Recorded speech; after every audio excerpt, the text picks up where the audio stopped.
Who can design your destiny? God? Prophets? Messiahs? No one. You have to design your own destiny.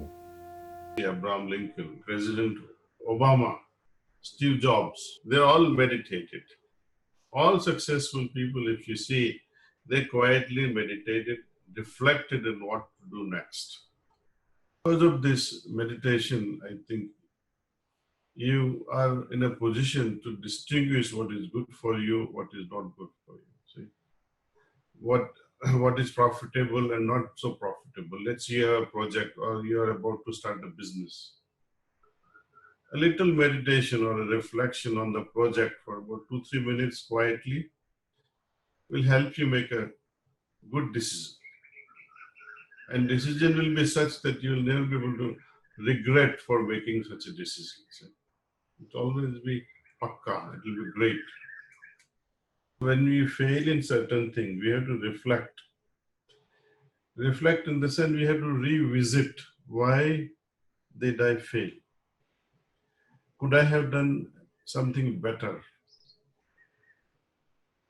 If the same situation arise again, what will you do? Will you do the same thing? Will you change your course? Will you, and if you change your course, what will be that course? So failure often is a stepping stone for your success, towards your success. Most people, they get discouraged, one failure, second failure, third failure. But if you see how the spider views its own network, it falls so many times, but again and again, again and again, it is relentless in its approach to forming its own web.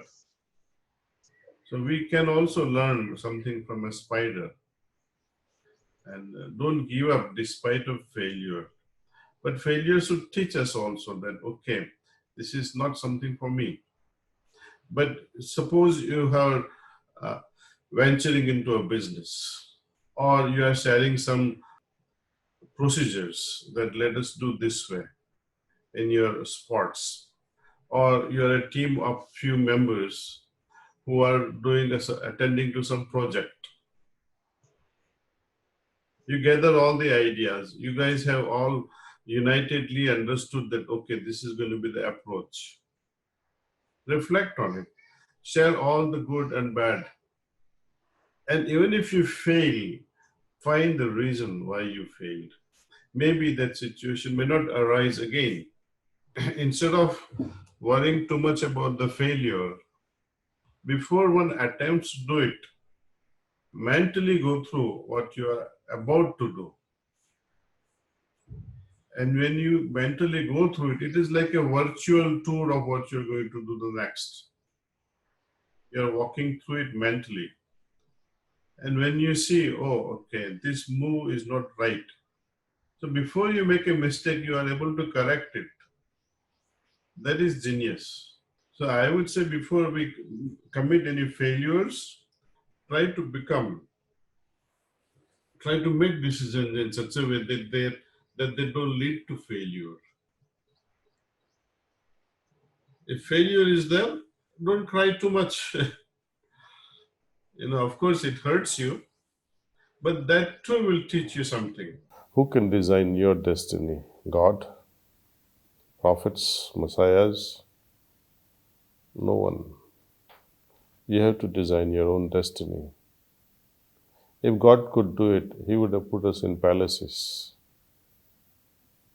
If prophets could have done it, they could have done it long back during their lifetime.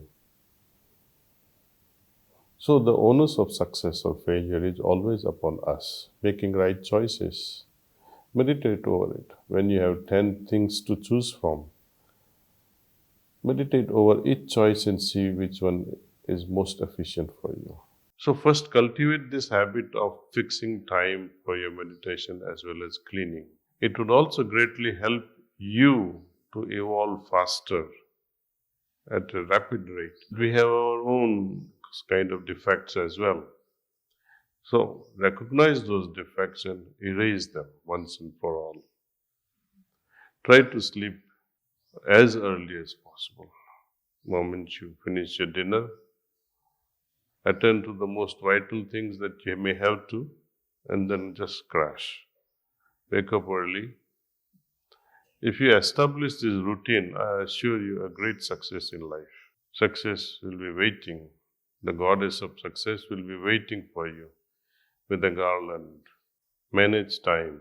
And that's why Lord Krishna in Gita, he says, Kalos me, meaning I am time.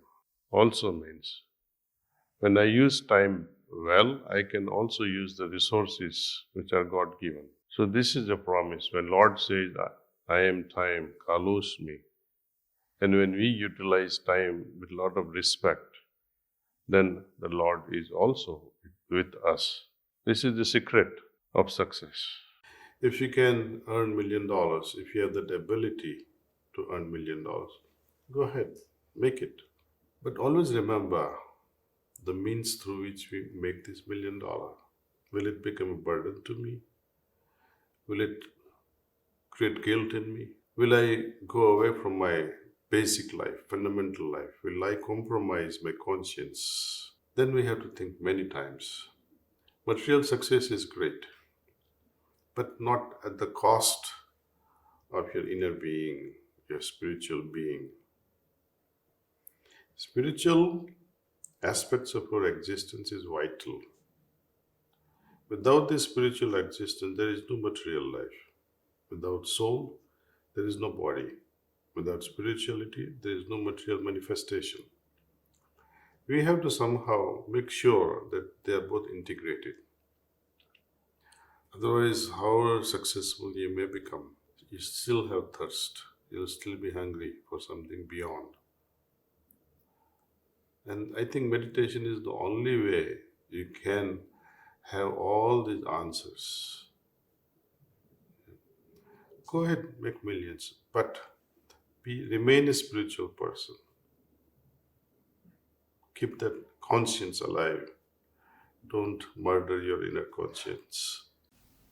So, key to success is how you can maintain calmness within. And all this meditation, etc., is primarily to create that calmness and peace within ourselves. Then things follow on its own.